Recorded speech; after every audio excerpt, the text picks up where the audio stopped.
Hi guys, this is Shaft from Legit Gaming. With me is a B Team applicant, but a really great caster. His name is MassMurder, and he's been joining us here with the Antec Attack number 20 games, where we're just looking at the highlight reel of the best games from that really epic tournament. So, without further ado, I think Murder is going to introduce our players as we get this unpaused in 3, 2, 1, go! And my P key is not working. Let's try that again. Back to a minute. Well, that was really epic. Really epic fail. Okay then. No, I'm getting used to this new dual monitor setup, guys, and I had XSplit clicked rather than StarCraft, so P just made XSplit look at me like I was stupid. It didn't even do anything. That's the bad part. Okay, I'm ready. Okay, unpause this in 3, 2, 1, go! Okay, it worked this time. Sweetness, so let's go ahead and get these players introduced, buddy. Who's up first? In the bottom left, we have the red Zerg KamawahII. You know anything about this guy? No, I don't. Okay. I thought you wanted Team Liquid or whatever. Oh, I thought you did. Okay. Okay, top right, we have the blue Terran, EmpireKas. Alrighty, now I know plenty about this guy in this matchup as well. He really likes 1 racks expos. He's got this barracks down pretty early. That was like a 12 racks. He usually... That's standard. Yeah, I know. But he likes 1 racks expands. He's not going to follow this up with a 2 racks. And this is exactly... It's standard. Let's explain why. He wants that orbital. Why does he want that orbital? Well, he gets mules. The whole theme behind Kas's play is actually... I've not seen this game, guys, but I'm going to tell you what's going to happen. Because Kas is going to get 3 fast orbitals, and he's going to completely own with them. Wait, you've seen this game? I have not, but I'm going to tell you how do you think get 3 then? Because I know Kas. If he doesn't go command center first, he almost always gets 3 OCs. He just really loves this 1 racks expand style. Boom, here's the 1 racks expo. As soon as he does the 1 racks expo, he's going to start doing Marine Tank Medivac, super standard, but he does it with a super high economy. He gets the fast 3rd OC, gets a 3rd relatively quickly, and always stays 1 OC more bases than he has. So if he's on 3 bases, he's going to have 4 orbitals. Alright. That's fair. I love Kas. He's one of my favorite players in TVZ. And his TVT... Yeah, he sucks. I'm just kidding. His TVT and TVP are excellent as well. You're a Terran player. Yeah. Do you follow him at all? I don't... Dude, I mostly follow Zerg players. I mostly watch, like, Steven and Idra. Who's Steven? For now. I mean, Destiny. Oh, Destiny. Sorry. Gotcha. See, I have a friend named Steven who streams a lot and does a lot of coaching. I didn't know. He goes by Bad Man, but yeah. By whom? Bad Man. Oh, okay. He's a GM player in Europe. I think he's GM in Korea as well, but I'm not 100% on that. Shout out to him. Hell yeah, he's actually a coach. He's been on Metagame Magic quite a bit.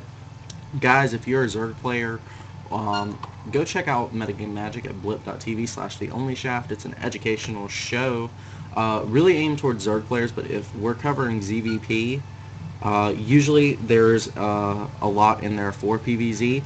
But interestingly enough, tonight at 10 p.m., we will be airing a PvZ special where VVV Blaze will be coming on to talk about fast 3rd bases against this Stefano-style Zerg. Now, we've got a Roach Warren being built for Kamawah. This is pretty standard now, actually. It's a response to Hellions, potentially, and allows you to get this 3rd up against Hellions if that should be necessary. Now, we have that command center being built that I was talking about earlier. Yeah. Sorry guys. He does it every game. He either CC first or One Racks Expo. And he's just super solid. He pulls it off every game, even though, people know it's coming. I'm sure I'm not the only person who's noticed this. Other players are going to notice this as well. And I wonder how much of what Kamawah is choosing to do is a direct result of his knowledge of what Kas does. Yeah. That's true. See, interesting thing that's happening right now. This is a really big opening at Kas's natural. And this is very vulnerable to Ling Baneling timing attacks as well as Ling Roach timing attacks. And here's a big Roach timing actually coming across the map with Lings following it up. Yeah. Hate to say I called it, but I called it. Time of you. 7:30. And the Hellions are going to be engaging up against these Roaches right now. There's a Marauder hiding in that bunker that is going to pretty much kill off most of the Roaches given enough time. These SCVs are here to repair the bunker.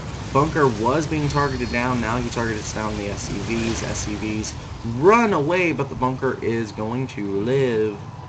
And that is kind of OP. I mean, come on, dude. Repair? That was crazy. Like, yeah, it depends. Seriously, when one building can be focused fire by an entire army and not die, something's wrong. Especially, more than 4 SCVs is all I'm saying. That's all. And here's the Banshee from Kas. This is going to completely seal the deal for Kamawah. Now, Kamawah's going to try to run up the ramp, but those Hellions are going to deal with the Lings who try to do that. That bunker is finally going to die, that friggin' bunker. The innards are going to be killed off as well, but again, that Banshee has done so much damage. 5 kills on that Corporal. She must be happy. Her mother is proud of her. Yeah, she's busty too. Really? Hold on, let me... she's got some... Oh, you guys can't see it. There's a Hydralisk there. Okie dokie. That's awesome. What? Well, you guys can't see there's a Hydra there. Have you seen the stream yet? No, I haven't. Oh, yeah. See, I have a Hydra with a rainbow background blocking the unit pictures. It's where I'm going to put my webcam when I eventually get one. But right now, it just looks cool. So, yeah. No busty Banshees for the viewers. Now, these Hellions are going to get into the third, targeting down a lot of drones. We have a 3-drone lead right now for Kamawah. Kamawah is actually bunching up most of his drones, yet those Hellions were too busy trying to run away to actually target them down. We've got some badly bruised drones, but no extra casualties. 9-3. See some broken claws on the drones. Can't really harvest the minerals anymore. They're all seared. Well, they will be okay as that queen has a whip. That queen is a dominatrix, and she's going to get right on those drones' backs if they are not doing some work. The reskin on them look awesome on the queens. Yes, sir. Now, these Lings did just spot 2 siege tanks, so he's going to try to get these Zelnaga towers, yet realize the Banshee is holding them, and that is rather unfortunate. Now, Kamawah is completely in the dark. He's got 3 bases. He's safe. So he's going to try to get an army up, but he has no idea what's coming at him or when. The only tell he has is this Overlord positioned right above the natural of Empire.Kas. That's really the only scouting information he's got in this entire game. His creep spread's really good. It has to be. That's the only option he's got, except for these small counterattacks just to make sure that Kas is still being defensive. Yeah, that's true. And then he's also going to get these mutas out, try to do some harassment.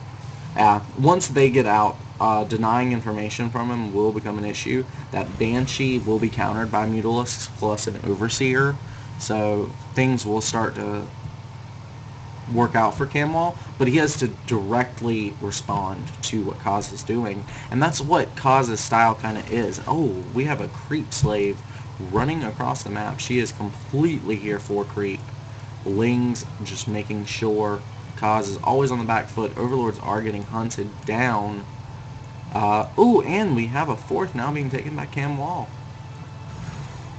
Yeah, I think that's an awesome placement rather than just outside the third. Uh, Even though it's more vulnerable, it's just really sneaky. well, And see, that unless this ramp, bench is going to the spawn. ramp that attacks into that fourth is actually really wide, so it would be a lot easier to get a surround on. I don't know. I don't know. Oh, and one in the top left, Cam Wall just spreading himself out. What this is going to do, the Banshee's what stopped him from doing this before, but Marine Tank is really, really slow if you're Yeah, being it is. forced to leapfrog, and especially when there's creep this far out. So by pushing his creep so far out, he has made it basically where he can run around his opponent's army if need be and just go do whatever he wants.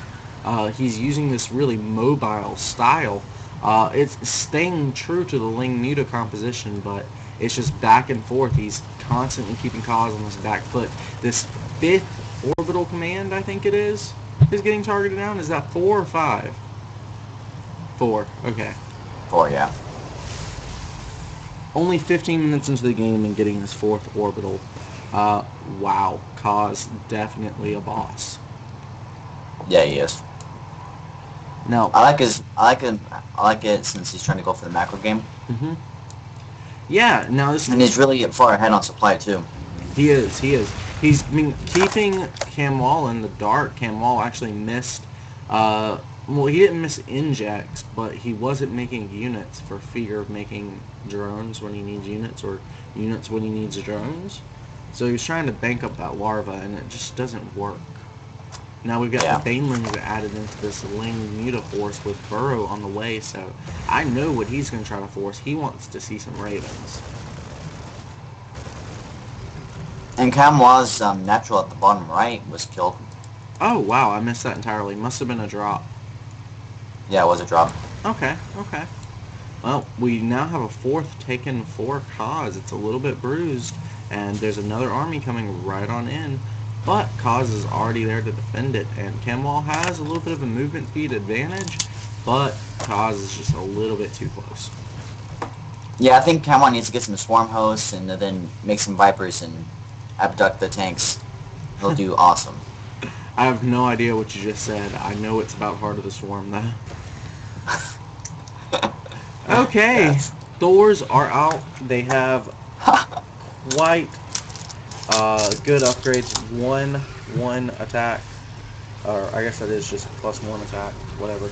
Baneling bombs were planted, but they are scanned. The Mutalist's not going to quite finish killing that orbital, but they did pretty damn well getting it close. Now, how many harvesters were killed during that? 19 total killed. I'm not sure how many were in just that engagement. Right now, though, we have a 26 harvester lead for Cam Wall and completely maxed out. So he's just going to continue trying to trade with a really mobile army. Getting a nice landing here against this planetary fortress. The missile turret's going to be pretty much ignored. I like that decision as well. Now we've got Kaz marching across the map, not leapfrogging his tanks. This could be a mistake. Luckily for him, no Baneling landmines are there.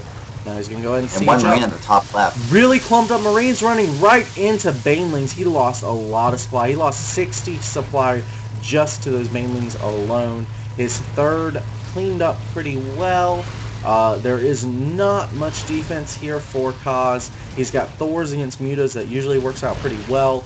But Kamwal has completely magic boxed his Mutalists and now is cleaning up the Thors and the Marines alike. These Lings have killed off almost every SCV in the natural, and there's a bunch of SCVs in the main that are about to die. Marines are dealt with, but there's only 3 Mutalists left, so if he floats his buildings, he may still have a chance in this game. There's only 500 gas now left for our Zergi. Yeah, and he never did stop that one Marine at the top left either, so he's... EmpireKas is actually killing that expansion. Oh my god. Kaz is a beast. He is now landing his 4th. Of course, that Ling is going to target it down, but I think a couple SCVs will do very nicely against that. 30 kill Marine. Hold on. That must be this one in the top left. Holy crap, he just got his 30th kill. That Marine is a commander. Let us show some some love to this awesome Marine right here. Come on, guys. Still alive after an entire army of Zerglings.